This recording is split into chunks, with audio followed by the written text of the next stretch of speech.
National Weather Service in Des Moines has issued a flash flood warning for central Guthrie County in west central Iowa until 7:15 a.m. At 1:27 a.m., Doppler radar indicated thunderstorms producing heavy rain across the warned area.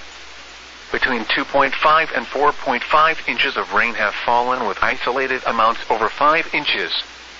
Additional rainfall amounts of 1 to 2 inches are possible in the warned area.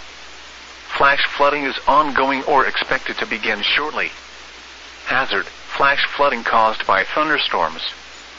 Source: radar. The following impacts are expected: flash flooding of small creeks and streams, urban areas, highways, streets and underpasses, as well as other poor drainage and low-lying areas.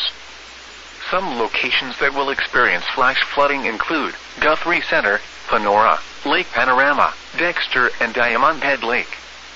For the latest stream observations and forecasts, refer to weather.gov/Des Moines/water. Turn around, don't drown when encountering flooded roads. Most flood deaths occur in vehicles.